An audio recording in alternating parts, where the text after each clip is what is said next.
judgment here, just a friendly ear. Tune in every day, bring your worries near. Life couch show, let the heartbeats flow. With Feyi Dee, we heal and grow. Life on the couch with Feyi Dee. Talk it all out, set your mind free. Life on the couch, stories we share. Feyi Dee's there. Oh my gosh. Oh, I don't know. I think you can be sweet and sour. Oh, yeah? I would say, yeah, a little sour in there for me, for sure. Yeah. I would say mostly sweet and sometimes spicy for you. Me? Yeah, 100%. Thank you. Yeah. Okay. If we can change one annoying habit. If we could change one annoying habit. You don't have any annoying habits, honey. Go first. I gotta think about it. Oh my gosh. I would change. I guess, like, I don't know if it's. Yeah, nail biting. I don't know why. I guess, like, growing up, I had a babysitter. She was an older lady. She would bite her nails. And it just grossed me out so bad. So whenever Ian does it, I'm like, no. Disgusting. Please stop. So, nail biting would be my one annoying thing. That's a really good question. I'm like drawing a blank. Maybe chewing with your mouth open. Yeah, that's Okay. what I'd go with. I'm embarrassed. It's okay. You can't turn red like me. Okra, Really? like Yeah. prepared in a certain way. Yeah. I don't like he it. doesn't like the consistency. Yeah, the For, consistency of slime. for me, it's Doritos. Oh yeah, I don't like. delicious. It's so. My goodness, so good. I don't like it, and it's gross. Michael B. Jordan, 100%. All my ladies out there, she's with you on that. Michael B. Jordan. Yeah. When Black Panther came out, he was the villain, and he had his hair in like the dreads and shaved Tell on us the more. side. Tell Yeah. us more. I thought it was a basketball. You know, No. No. Not Michael Jordan. Michael B. Jordan, Michael the B. actor. The actor. Yeah. Anyways, that was my like, oh, okay, like celebrity crush moment. But if Ian had a celebrity crush, I don't even know. It used to be Kate Beckinsale, but she's old now. Right. So I don't know if you have one now. I don't think so. You don't? Tom Cruise, maybe. That's a good question. Christmas for you, I would say. Yeah, It's like I your love favorite one. Christmas. You like decorating and Yes, all of that. all the lights. Ooh, I don't know. Summer. Summer holidays. Summer holidays. Yeah, that's what I was Yeah. gonna say. Put me on the beach. Exactly. Yeah. I think I don't know if you guys know the show Love Is Blind. I think it was the first season. It was Cameron and Lauren. Yeah. Speed and yeah. We were like, oh, it's us. It's us on TV. We watched that show. We were like, oh my gosh. Yeah, that's funny. He said it. I did, yeah. I felt amazing. I felt like I earned it because actually what happened was we were at a friend's house. They're Zimbabwe and I don't know, you know somebody, Becky. And this was like very fresh in our like, I guess, courting. He has this bag. We brought games and the zipper broke. He said, if you can fix this zipper, I'll love you forever. And I was like, okay, watch. Watch. I fixed the zipper. 3 hours later. No, I'm just kidding. It wasn't 3 hours, but it was a lot of time still. But yeah, and then he said it. He said he loved me. And Yeah, I love you. yeah. Hello, everyone, and welcome to this episode of Live Couch with Feyi Dee. This is where we talk about things that happen to everyone. And sometimes we find it difficult to, discuss with people, but we have decided to make this a safe space for you to listen to us. We'll talk about these things, and hopefully you can learn one or two things. Today, we will be talking about sex before marriage. With me today, I have the cutest, most fantabulous couple with me, Ian and Sherry. Hi. We will be talking about, we'll be discussing this topic today. And before we dive in, I will allow you to introduce yourselves. Okay. Okay. So I'm Sherry Buroker. This is my husband. I'm Ian Broker. Okay, you're going to have to do more. Nice to meet you all. How do we introduce ourselves? Who are we? What do you do? You know, stuff like that. Okay. So what I do is currently I work as a designer at a gift basket company. Nice. So I'm enjoying that. The Christmas season is coming up. Oh, I must. Easy one. Yeah. So that's exciting. It's going to be busy. Yeah, I at least I know you to be very creative. Yes. You're a very creative person. I'm not surprised that's what you do. Yeah. So Ian, go on. My name's Ian Broker. I married the creative one. I'm creative in different ways, but what I do is a bit of construction and a bit of cryptocurrency investing, actually. Nice. Interestingly enough. Nice. Yeah. I might have to connect with you. Yeah, let's do it. All right. So we'll just, I'll ask you questions and then, we'll just discuss off. Okay. When did you get married and how long have you been? Well, it's the same question. We got married on August 6th, 2016. Okay, so that's how many years now? 7? 7 years now. 7 years. Yeah. We're practically professional now. Yeah. All right, so briefly, Ian, tell us how you guys met. So we actually met at church. My parents have been pastors of the same church for over 30 years. Wow. And her mom and sister started coming to our church like maybe 10 years ago, something like that. Okay. Longer. And Like, yeah. It's been like 13 years. Okay. Yeah. Oh, dang. Yeah. Yeah. It goes by quick. But yeah, so I've done everything in the church. At the time, I was on the worship team. And yeah, Sherry's a great singer, dancer, actor, everything. So Everything. Yeah. she also joined the worship team. And yeah, that's how we initially met. But we weren't interested in each other when we first met. Okay. No. Okay. So, at what point did it start? So we went on a trip with our worship team, a 2-week, I guess, worship school for everything. It included instrumental, singing, like anything that has to do with worship. It's called Worship You at Bethel. Down in California. Yeah. So our team went all together, and a few of us rented a house together, the singles. So it was a group of us, and Ian and I just happened to be in the same home. Okay. So for 2 weeks, we were in and out of the house, going to the church and going to our classes Together? respectively. But yes, together with a group. There was a group. There It was was a not group. just the two of us. There was like us 8. alone. There was 8 people. Thanks for clarifying. Yeah. We weren't sleeping in the same room. It was guys and girls. Kept it Right. Yeah. kept it holy. Yeah, but it was that was the trip where Ian and I became friends, because until then we didn't really our paths never really crossed in a way that I feel. We never connected at all. Yeah.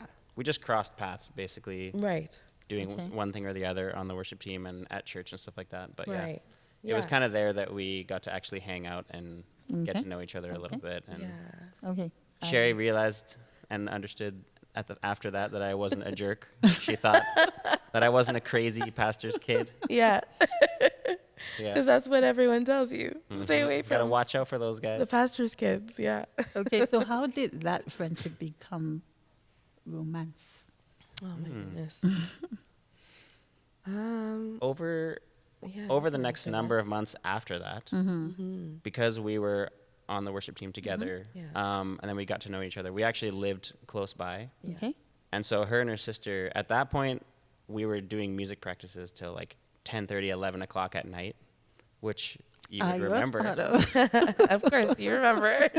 And, I do. and they used to have to take the C train and the bus home, so I thought that was kind of dangerous. And so I used to just drive them home every Thursday Oh my because I was just a nice guy. Kindness. See what kindness gets you. I See, know. you know, the prize of kindness. Yes, yes. All right. So, I'm a nice guy, so I was driving them home. And, you Okay. know, the Bible says that you never know, you might be in the presence of angels. Oh So you my have to be God. kind all the time because yeah. then you might You get an angel, right? Oh my God. Why am I blushing? And I'm not the angel. Such a sweet talker. God. Okay. So how did it happen from your From my perspective, so same situation. Actually, when we had come back from Bethel, I was speaking to somebody else No, yeah. that we met there that Ian was not fond of. But everyone else said, Sherry, go for it. Okay. Anyways, he was a long distance relationship, and it was very base level. Like, we were just getting to know each other over Skype. That's what we used at the time. Then Zoom wasn't a thing back then.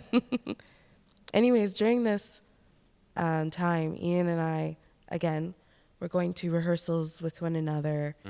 But outside of that, we would, you know, we realized that we had so much in common on that trip that we took with the worship team. Right. And through that, we would spend more time with each other outside of church.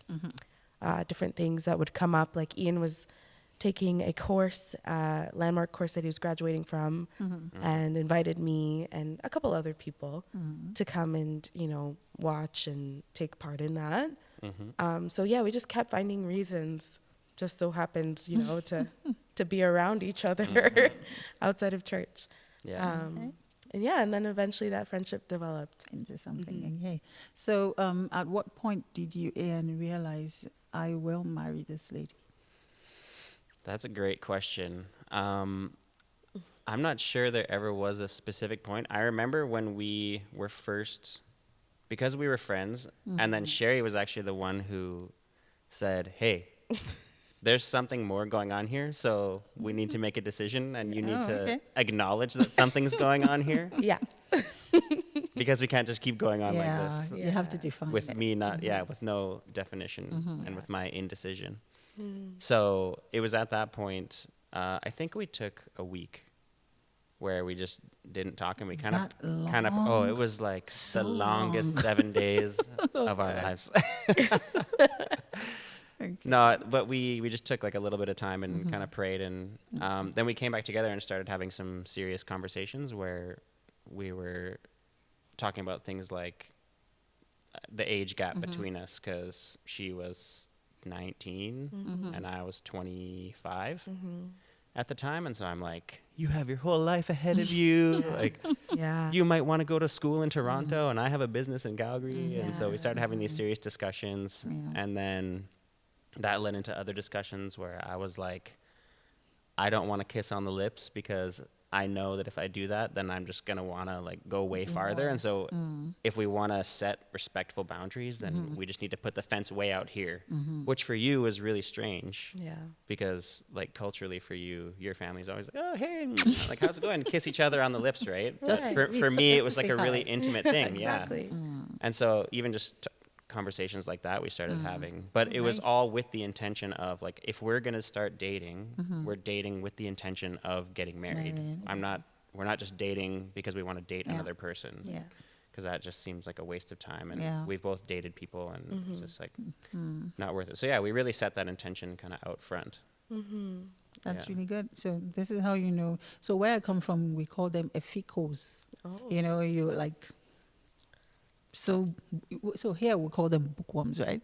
Bookworms. Bookworms, like you Okay. guys know what you want, you set it out, you know. Some of us just go out if it happens, yeah. You know, anyways, that's good. So was it the same for you, or at what point did you realize I want to marry this man? I think at the point where I knew, like, where I guess what attracted me to Ian the most was his intentionality, his ambition, how he sought after what he was interested in with purpose. Yeah. And I I guess it wasn't right away when I was like, oh, I'm going to marry him. But it was gradual, right? Like, because we started as friends, and that friendship was so solid that it eventually blossomed into something that I then began to start thinking, oh, like I can maybe see myself with this person. And then when we started having those discussions, like Ian mentioned, I then couldn't envision a future without him. So I think it was that point where I was like, okay, if we were to pursue this relationship and take it to the next level, that's final for me. And who knew what was going to come out of it. We were just going to take it easy, not put any pressure or expectation on one another, and that's how it started. Yeah. Okay. So this is offline. So maybe later you guys have so I just wanted you said context before. Now I'm going to the meat of the matter. The meat. So I was at your wedding. Yes. And I remember your dad saying, these people have not even kissed themselves. And I'm like, what? So question for you, Ian. How did you resist kissing these beautiful, luscious lips? Lips. How did you survive this? Because there are people out there who want to know, that they want to. It says the spirit is willing, the flesh is weak.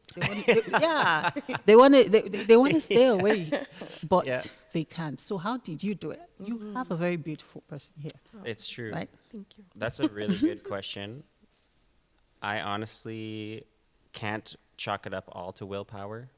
Okay. Definitely one of the more practical things that we did was we didn't lay down on couches much together. We just, even though we did a lot of hugging and I kissed her on the cheek and stuff like that, but not on the lips. And at least for me, I knew that was a pretty physical line where I would just be like, we've kissed some lips, whatever. Let's go all the way, right? So this is, just move a little bit. Sorry, I'm just trying to. If I go, actually no, that's actually true, because there was a point even after we got married where my reflex was to every time she would go in to kiss me, I'd turn my cheek. Do you remember that? I do. And she's like, "We're married now. We can kiss on the lips, I'm like, it's a reflex. I'm sorry, but even we set the boundaries out really far. Yeah. Okay. And so we never were behind closed doors together alone, just things like that, which are good practical things. On the flip side, I probably just went home and cried every night because I was like, how am I going to survive this, Lord? Help me. Oh my God. And you did. Yeah, it's crazy. I give it to you, because a lot of people still kiss, may not go on to have sex, but they kiss and cuddle and stuff like that. So you're not kissing. So how did you feel about that? Or were you just initially in agreement? Yeah, we were eventually in agreement. Yeah. But the first offer of that idea, I was a little taken aback, what? I've never heard of that before. It's why wouldn't you want to kiss me? Yeah. Taking offense to it. Yeah. But he explained further that it's a purity thing, wanting to... And respect, Yeah, and honoring each other in that. And, I saw that in him, and I wanted to rise to that, I guess, not challenge. But somewhat of a challenge. it was a challenge. Could have been, yeah. Yeah, but I wanted to meet you there. And if we were serious about each other, I wanted him to know that. So obviously it was a sacrifice that we made for the sanctity of our relationship with one another, because of the intention of marriage. Yeah. And we knew that we wanted to just honor each other in that way. So, yeah. And why this is most of the time the men want it. The men want to go the way. It's the women who hold back. Right. You know, just hearing that you had your. So, what do you think is responsible for that? Is it your faith? Is it your family? Yeah, for sure, a bit of both. Like I was definitely raised in a 2-parent home, and my dad treated my mom really well, and yeah, kind of raised us to not revere women, but just to be respectful, and like you don't hit women, you don't push women, you don't like cross their boundaries. Like if they are like, don't do this, then you're just like, okay, cool. That's like guys, my brother, my dad, you beat them, you punch them, you do whatever, cross the boundaries. But with women, you don't do that. And yeah, I think as well, just in believing in Jesus, that we wanted to set our relationship right from the beginning. To be like, okay, we don't want to mess around in the gray area, because there's a lot of gray area, and it's different for different people. Like I know people who can kiss and do whatever, and they're not tempted to go further, and that's the line for them. But for us, it was like let's just set the boundary out here. And some people are like, that's crazy, but for us it worked, and for other people they have a different boundary, right? So yeah, I think it's different for each couple. That's good. And I'm going to go deeper now. Let's do it. Did you have expectations in terms of sex, like after marriage? I'm sure you probably fantasized. I'd be like, Holy Spirit, help me not to think about this. Right? So did you have expectations? I think naturally, yes, of course. Like, we were young and like, you know, it was fresh and new and exciting. So there was obviously like everything that comes with that. You have, you know, the feelings, and, you know. Butterflies. Exactly. So, of course, you're going to, you know, fantasize and envision and imagine what that would be like with your future spouse, which was helpful for us because we decided to go the route of premarital counseling. Everyone should do that. Yes.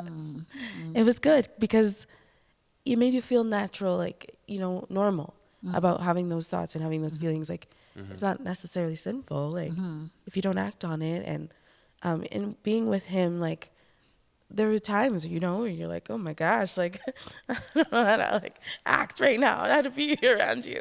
But we were given tools and I guess ways to communicate with one another what was actually going on inside. Counseling? Yes, through counseling. Nice. Okay. But then even with just the two of us, like, the foundation of our relationship is based on clear communication. Like, we want to speak what's on our mind, and treat each other with respect in that. Yeah. I will be honest that there were times where, if you know, when we had just newly been engaged, it's exciting. Everyone's excited. They want to, like, you know, like, oh, what are you excited for about being married? Ian's answer was always having sex every day, and I was like, oh. I was like, oh my gosh. And so that was a topic in our premarital counseling that I brought up. I said, hey, like, I'm concerned because I don't think I'm going to be enough for this guy. He seems to have like a very high sexual appetite. And I don't know if I'm going to be able to, you know, rise to that challenge because I didn't know.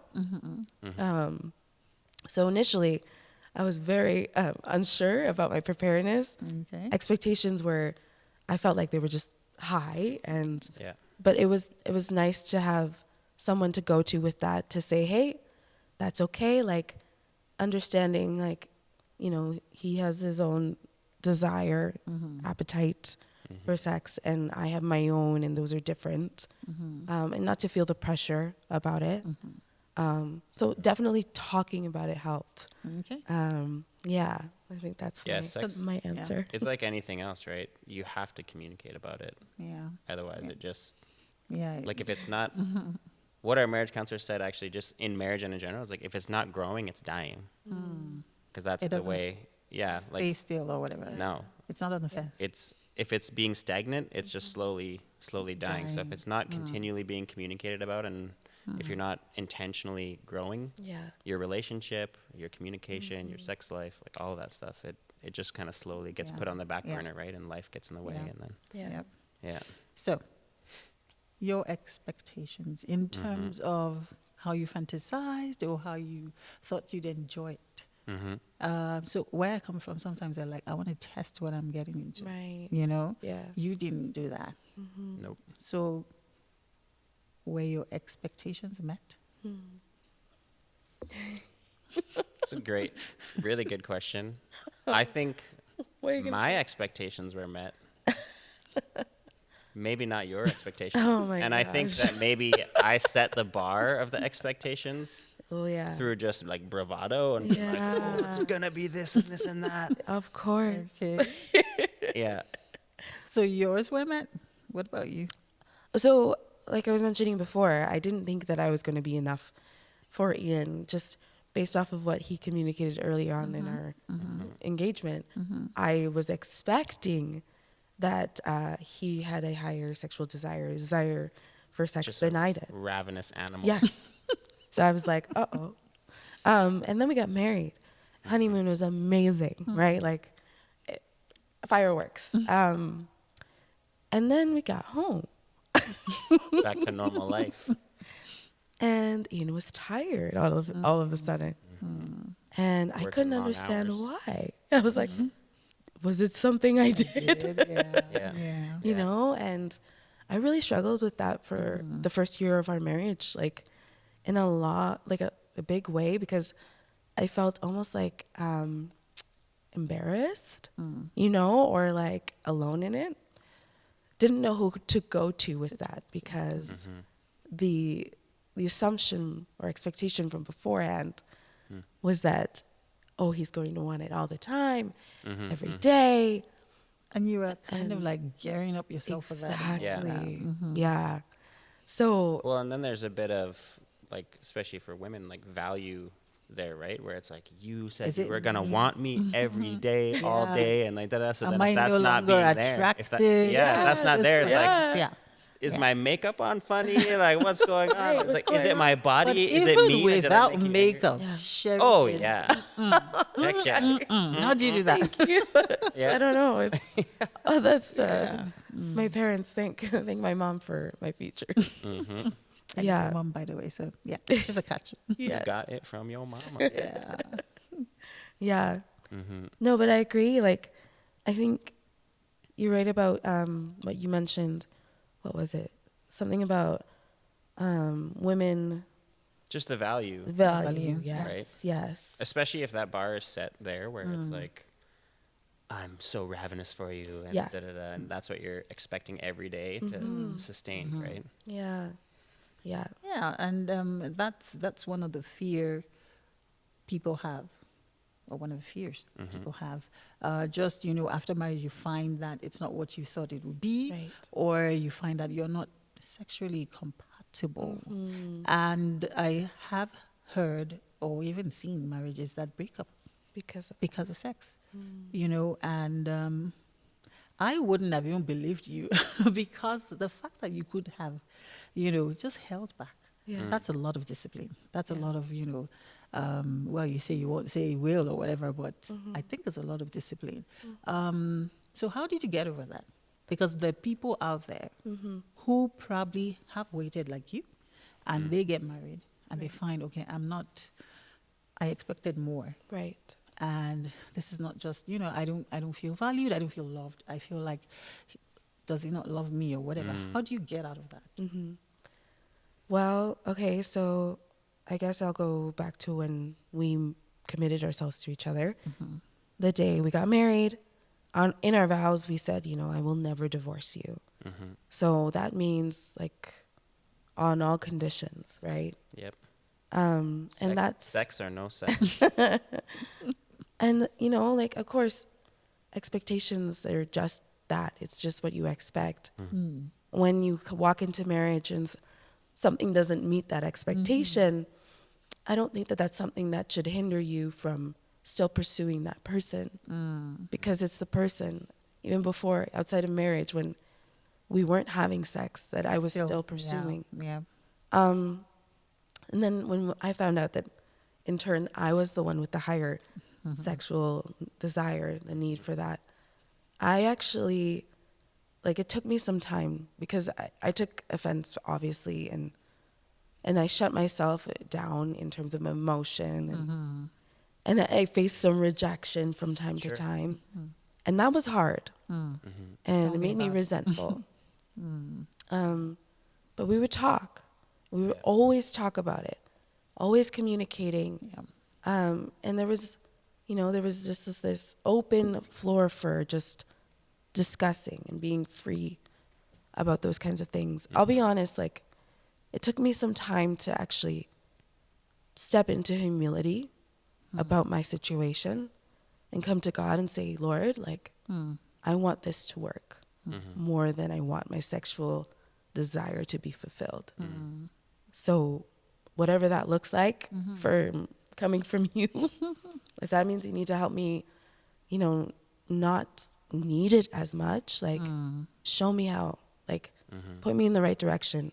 Tell, like, look, help me see it your way. Because he obviously sees something good in this marriage. And I want to see that too. Yeah. I want to fulfill that. So that's how I walked it out. It wasn't easy. It didn't come naturally. It didn't come overnight. It was like a 3-4 year struggle. Wow. So, yeah. And I mean, you would never know. It's not stuff, like you said, it's not stuff we talk about. Yeah, But we're talking about it. Yeah, I would highlight that communication helped. And your faith. Yeah. Yeah, your faith. Faith always works. Yeah. So how did you manage that period? Because you guys communicated. You knew she had, those struggles. Yeah. How did you feel and how did you manage it? I mean, as the guy and as the provider, you feel bad. Like, you feel guilty, and you can allow, like, shame into your heart because you're like, oh, I'm not providing. I'm not enough. Yeah. I'm not doing what I should be doing as the guy, and, like, making sure she's good on every level. Yeah, yeah. Like, through our communication, we've tried many different things, right? Okay. With sex, like, we've tried scheduling it. We've tried, like, I don't know, we've just tried so many different things to try and be like, okay, what works and what doesn't work. Yeah. And I think that divorcing over not having sex, like, what do you mean by not being sexually compatible?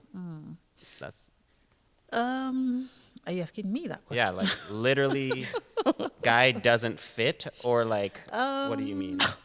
Well, I'll just use my idea because I gosh. don't know if you're not.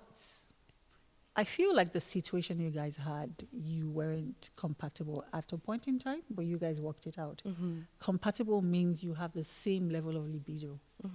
The drive. Yeah. It matches every time. Right. Good You're luck never finding tired, that. or the other way around, Right. where you never want to do it. So, that way you are, compatible. But at Right. this time, it was higher somewhere. And so there Sure. was some incompatibility at the time. Yeah. So that's what I mean, Okay. right? Yeah. Yeah, I mean, from our understanding, even just through our pre-marriage counseling and stuff, is that sex is actually just a result of a good relationship. So I think a lot of people think of sex as, like, the primary driver Okay. of a relationship, but it's actually the result of intimacy. Like, when you feel connected to that person, you want to be as close to them as possible. So I think if there's a problem in your sex life, it's probably because there's a problem in your communication and in other areas in your marriage. That's my understanding. Yeah, funny. Anyways, that is such a good point. So did you find that out? Did you find out what was wrong? Or did you know this at the time that there was some disconnect somewhere? Well, we knew there was disconnect because we kept butting heads over things and different libidos, right? But also, there's also, like, the natural side of it, right? Not just the emotional connection, but even just we went to a naturopath a few years ago and found out that, like, my testosterone was, like, in the floor, Okay. which is a huge sex driver for guys. Yeah, So then yeah. even just starting to take, like, natural remedies and stuff to get the testosterone level Yep. up made me want to have sex more. Mm. But you heard don't of know that stuff, right? Until Yeah. so like stress and work and all these other things can totally play Yeah. into your biology even, which just Sure. makes you not want to have sex. So there's, like, so many different factors into libido and whether or the not you're drive. compatible that, like, you might think you're not compatible, Yeah, but really you you just actually need to are. have more testosterone Yeah, or something like that, right? Like, there's so many factors, I think, that go into that. So what I get from that is you try to seek help. Were you talking to anyone about this? Your parents, anyone? Definitely not our Friends? parents. Yeah, not parents. But yeah, we would talk, briefly with friends and discuss with other married couples, Okay. obviously, and Yeah. and just share our challenges and try to glean some information on how they would walk something like that out as well. Yeah. And that was helpful. But of course, everyone has a different experience. It's never the same for two people. Yeah. Even if you have the same problem, Yes. situation is always different. Always. I've noticed that, right? And that's why what we do here is we don't judge. Yes. We say 100%. it as is. yes. It's a no judge zone. And then you never say never. I've learned that. So I learned that in a hard way. Yeah. I said that the other day, my name would have been Feyi Georgina, my middle name, but Yeah. I learned the hard way. A lot of people go through this. A lot of people. Yeah. So I like the way you guys are talking about this because people, a couple might maybe abstain from sex before married and then they begin to have problems after and they Right. feel Sure. it's the end. Right. We can't do this. I know that we say that sex is not the primary thing, but it's important. Oh, it's for sure important. A lot of times, especially men who have that drive, it's a problem, right? And then you say it comes off of intimacy, maybe communication, things you've been doing together. And it's kind of the height of intimacy. But it's coming from various forms of intimacy. Yeah. So when you don't get there, for Yeah. some people, it's a problem, Right. right? So it really is. So this is good. I hope we're learning because you're still together. Yes. You found ways to get over that. Yeah. So good thing is you counseling. I think helped, right? Sure. Oh, for sure. You spoke with some friends. Yes. You probably picked one or 2 points. Yeah. What other things worked? What else did we do? I think the way that we view sex is that it's something that we get to learn together. It's not something that we abstain from, and then it's just perfect. It's like, it's still, Yeah. like you still have to grow that thing. Yeah. Right. So you first get married, it's a seed. And our sex life is going to look different from our friend's sex life. Yeah. And what works for us is Don't be different different. Yeah. Yeah. from them. And so then we just get to, like, I think people just stop having fun. And they stop just trying, like, oh, we totally tried this and that didn't work at all. That was super awkward and weird. And so, okay, like, laugh it off. What are we going to do next time? Okay, well, let's try this. Yeah. Having fun. Yeah, and you need to learn what works for you, right? Yes. And Yeah. yeah. So give it time. and grow it. Yeah, grow it, work on it. You have to be intentional. Yes. Yeah, work on it. intentional. Give it time. A lot of people are not patient sometimes. That time is important. You give it time. You spoke about 3-4 years, Yeah. right? It's a long time, Yeah. right? Whether you like it or not. And I know that I follow you on Instagram. I see pictures. You do stuff together, and things like that. Yeah, the question, was I a virgin? I was not a virgin when we got married. I was actually pretty promiscuous before we got married, Okay, until about maybe 2 years before Wow. we actually started dating. that's actually harder. Yeah. Yeah. Like, it's harder. Wow. Yeah. Yeah, and so I 100%, like, even growing up, had a pretty crazy addiction to porn, which then just walked me right into Yeah. not being a virgin when I actually had the opportunity not to, or the opportunity to have sex. Okay. And then after that, I felt so guilty that I just was like, oh, well, I've basically done the unpardonable sin. So now I might as well just have sex with whoever. Which is what, yeah. Mm-hmm. Yeah, and so it wasn't kind of until I dealt with that shame and guilt and until I actually internalized the forgiveness of Jesus, where I was like, oh, my past doesn't even matter. Like, I'm completely clean now. Yeah. And so it's as if I'm now a virgin walking into Yep. this relationship where I'm committed to this person. So yeah, it's really interesting. Like, there's definitely a big difference between feeling the hopelessness and the shame of I've done these things, and then actually taking what Jesus did, being like, oh, my past doesn't matter. Like all of that's behind me. Yeah. Yeah. And that's not to say that there hasn't been even emotional things that we've had to work through in our marriage because of that. But I mean, we were completely open and honest, and I was open and honest with you about that before Yeah. getting married. Yeah. So I wasn't hiding anything, and there was no like guilt because of that. Yeah. There's actually a new level of respect for you. Yeah. Yeah, because it's not Thanks. easy. You've done this before, and then you decide, I'm not doing this again, you know, until marriage. Yeah. And I think it was because my identity changed, where I no longer saw myself like, oh, I'm promiscuous, I'm a sexual person, even though I'm a sexual person, but not, Yeah. Now in Not in a dirty way. not in a Dirty dirty way, way, where yeah. I was like, actually, like, this is who God made me to be, which then empowered me to Right. Okay. do it the way that I thought was proper. And that's also how I knew where, like, kissing on the lips was a line for me. Yeah. Because I was like, I know that I'm just going to kick over into I don't care mode.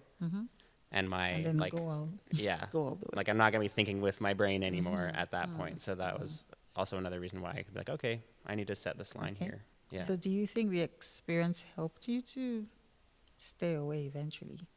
So the experience you already had. Yeah. I think that I don't regret anything that I did because it made me who I am. So in a way, yes, but also in a way, it's like the grace of God that we didn't kiss before we were married, because when you know what you're missing, Yeah. then you're like, okay, like, let's I rock hope and roll. across the face. So yeah.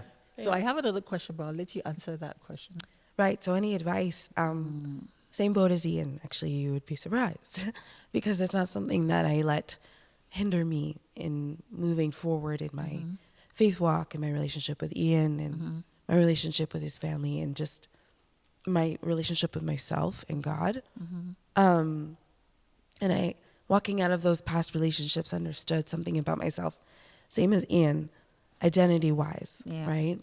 So my advice to anyone who's maybe experiencing guilt or shame or feeling condemnation, feeling like they can't like redeem themselves coming out of a, you know, a past like that, I guess I would say you aren't your missteps. You are not defined by Your mistakes. your missteps. And like Ian said, you are a sexual being. Like God made us that way. exactly. Yeah. God put that desire in your heart. It's not something to look at and think, oh, this is a dirty part of me, or what I've done in the past is it makes me unredeemable, makes me undesirable. Because when you believe that about yourself, it's what you perpetuate in the world around you. And That's what you attract. it's what you attract. It's what you continue to portray. But instead, I guess I chose to say, Lord, I'm just going to lay this at your feet. This is not something I want for myself. And I know I'm able to pursue more, to pursue you deeper, to pursue you beyond what I believe the world calls a relationship and what that's supposed to look like. Yeah. So just understanding, like, yeah, shame is not of God.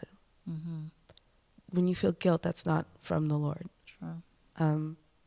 It's just so much easier to take whatever it is that you've experienced, bring it to Him, say, you know, hey, you know, Father, I messed up, and I'm willing to turn away from this if you take it from me. Yeah. And just the humility in that. It's not easy. It's not like, I'm not gonna say like, oh, overnight you'll be changed. It becomes so simple from that point. It's a choice. Yeah. Yeah. Daily, right? You have to commit yourself to wanting better for you. And that's a process. That's a walk. It's a journey. Yeah. So yeah, that's my advice. Yeah. It doesn't define you. What you've been through Yeah. doesn't define you. And God, you know, it doesn't matter how many, so it doesn't give you the grace to, you know, do it over and over again. But God never I don't think he ever casts anyone off that way. Human beings do, and the church Yes. does. Sure. Um, Religion does. but religion, but God doesn't. I was discussing with someone, and I'm like, we will be shocked how God will judge, because sometimes we don't really know. You Right. don't, you know, yeah. So good. So there's a question I missed. How long did you guys date for? We dated for 7 months before Ian proposed to me. Mm-hmm. And then we were engaged for a year before we got married. So a Okay. year and 7 months. So we're talking almost 2 years. Almost 2 years. Yeah. Do you think if it was longer, something would have happened? If you would ask me earlier on in our relationship, maybe. When things were new and fresh and there's all that like excitement. Yes. But as time went on, I don't think so. Because we were so committed to a goal together. I think because we had an end date in mind too. So like Okay, if that we were helped. just Like fiance and like, oh, we're indefinite. gonna get married at some point, Yeah. then that you're like, helped. yeah. You're But like, when you oh have my God. a goal that you're like, okay, we can last until this Okay. day, right? Then it, That's Three the more key. cries and that's the end. Yeah. 6 more cries. 6 more cries, and that's curled up in a ball. Yeah. Yeah. okay. So did you have any near miss? Yes. Never. We were never close. I mean, we never got to the point where we were going to like commit the deed, right? But there were definitely moments where you're hugging and then Still hugging. You're still hugging. And And you don't want to leave You're each still other. hugging. Yeah. And then the kiss The on hug's the getting cheek. tighter and tighter, tighter. And oh, he smells good. Oh my God. All that. So You kiss on the cheek, And you're tempted and then to closer on the cheek, do the other angle. and then you're like, yeah, why, God, why? I have to go. Yeah, I'm leaving now. Very dramatic. Oh my word. So Oh, man. is that the most, like, there was never a time you were like, oh my God. Well, I mean, if there was, it was probably very early on in our relationship. Again, before we had actually discussed very solid boundaries, drew the line in the sand. Like, nope, this doesn't work for us. You know, like I'll kiss you on the neck, yeah, and then I'll kiss you on the cheek, Yeah. and then I'm gonna kiss you on the neck. right, because you know, And like it's like, okay, close what to are your we doing? cheek. Yeah, Yeah. So that was getting hot in here. that was a struggle in the beginning. And then, yeah, we recognized that about ourselves. But like Ian said, we had a date set in mind. And because we were very goal-oriented Yeah, we worked individuals, really well with goals in mind. that helped. Just to like be able to say, well, actually, we're getting married. Yeah. Which means we can do this for real one day instead of Yep. pretending. And then you have the countdown. Exactly. Yeah, we Months have to go. the advent calendar, a chocolate behind each window. Yeah. Look at us. Go team. Yeah. You know, Yeah. that's actually a good point. If this is what you desire, yeah, set a date. And then you know you're working towards that date, Yeah. right? It helps actually. Yes, exactly. Yeah. You don't want to engage her and then, or engage him, whatever. Right. And then 6 months or we did 1 year. Yeah. You know, 5 years. Yeah. No end point, right? Yeah. So set a date, it helps. It helps. Yeah. Okay, so one more question I have for you is how did you manage the urges? Manage urges, I guess. It came down to, for me, wanting to honor him, first of all. Because I knew if I let whatever it was continue, that I would be dishonoring him and his wishes to have us stay pure Okay. before marriage. I mean, eventually we were going to get married. So that was the goal in mind. So, I mean, we could have just as easily been like, we're getting married anyways. Right. Like, what's the problem? You know, it's between us. No one needs to know. But there's something to be said about integrity. And for me personally, I know I wouldn't sit right with me. You know, I was living in my mom's home at the time. And, you know, despite that being a whole experience on its own.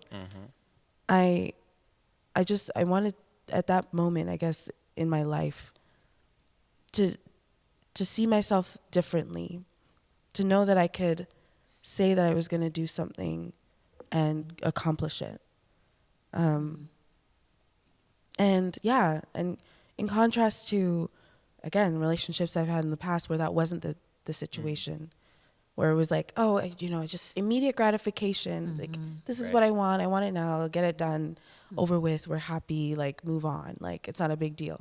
It was a big deal. It became a big deal when Ian was my focus now. And we're accountable not only to each other now because we're together, but to God. And at that point in my life, I had just, had an awakening, or I guess like a spiritual experience where I was like, wow, I need to change some things in my life, and I need to become more serious about my choices. And if I'm going to call myself a leader, I need to act like one. Right. And that's going to take sacrifice. It's going to take me delaying gratification so that I can come from a position of, no, like, this is what we said we were going to do.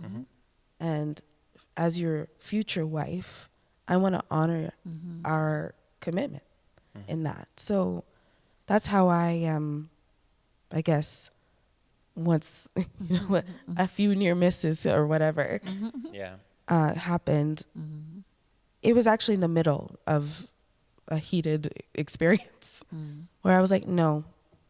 I told Ian, I was like, no, like, in the middle of it. Wow. Because I was convicted. Holy Spirit came and he was like, what are you doing? And I was like, oh my gosh. He snapped his fingers. It was like that. And my eyes opened wide and I was like, And you're like, no. yeah. I was like, no, it's not worth it. It wasn't worth it to me, just for that, brief moment of, shared excitement. And then what? Then we did and then it.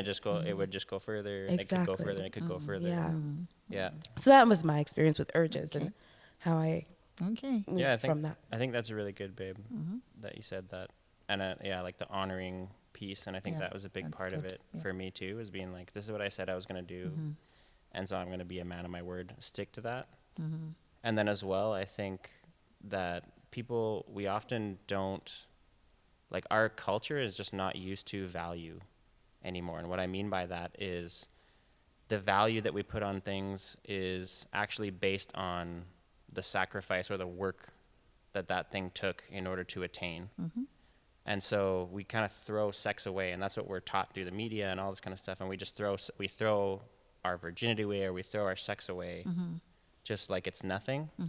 But actually, when you wait and when you abstain, it makes it more valuable, because it took sacrifice in order to wait until you were married.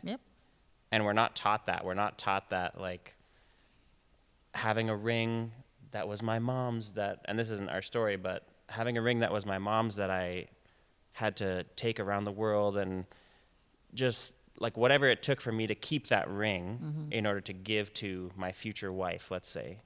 Like, it's not just the ring that's valuable, it's all that story of the sacrifice I had to go through in order to present that thing to her, and be like, I had to go through all this stuff to save it for you.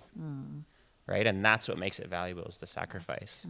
Yeah. So did you do anything physically to remove or battle the boundaries? So boundaries, okay. Yeah.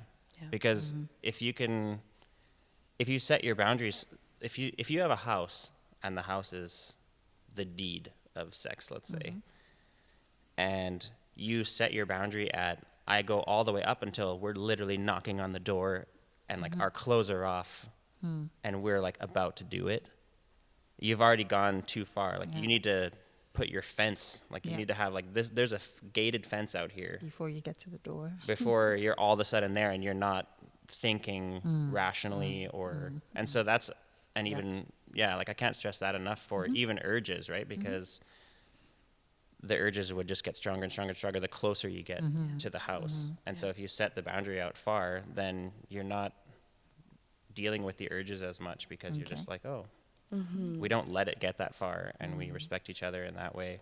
Yeah. Okay. Yeah. How do you fantasize? Did you fantasize? Oh, 100%. So, or did you just say, Holy Spirit, help me Yeah, get totally. this fantasies? And off my head? even in our like pre-marriage counselors, they were like, you don't want it to be super awkward on your wedding night. So like it's natural to be thinking about that, Right. but just keep it until then, Until then, right? Yeah. Yeah. nice. question. Guilt-free sex for one. Once that's a we were married. benefit. That's a benefit for sure. I wouldn't even go into the, I guess, arena of guilt or shame. I think benefits wise, for me, I felt that we had accomplished something great for each other. And that was a gift that, that we could give to each other that no one else could say, I'm giving you this gift at your wedding. Like, this is Something from only me we to could do. you, from you to me. That was a huge benefit, in the sanctity of that. And just like appreciating the uncertainty, allowing God's goodness to kind of cover that, was a huge benefit for me. Again, it doesn't compare to anything else, right? When you have something you fight for like that, Like he said, there's value. there's value. Benefit wise, you become close, so you have this connection, you have this story like we have that we can tell. And it's hard in the moment, but you can come out of that realizing I can do hard things. I'm able. Wow, like And it gives you confidence together too, yes, yeah, as a couple. yeah. I think that's Benefits. one of the benefits for me. Anything for you? All right. Yeah. Anything. Yeah, I remember when we first got married that it felt completely different because there was a level of commitment there for my soul that was like, we're not just having sex, we're having sex and also we're here in this together. So whatever happens, we're in it together. And I remember that was like a really big kind of turning point for me, like psychologically and in my heart after we got married, because I had had sex before, And it wasn't like that. Yeah. It was And so just then a now do being, it, yeah, and then it's Yeah. like, even if you have sex one day and it's like kind of weird and awkward and it's just like, you can just shrug it off. It's not like I have to perform in a certain way. Like there's almost less expectation in terms of that because there's a commitment there and you've made the commitment to be together forever, that it changed me and my heart in terms of like sex as compared to before. Yeah. So that's definitely a benefit, is that commitment level is there. They're like, there's a ring on my finger. We're in this together. Right. Yeah. Nice. So thank you so much, Sherry and Anne. It's been such a wonderful conversation. I have learned, even though, but I have learned. And I hope you are learning as well. If you have comments, questions, please share in the comment section. And if you want to send me anonymous messages, my contact will be on screen. Please send me messages and we will try to respond to you. Thank you so much. And don't forget to like, subscribe, and share. Until the next episode of Life Couch with Feyi Dee. Life on the couch, stories we share, Feyi Dee's there.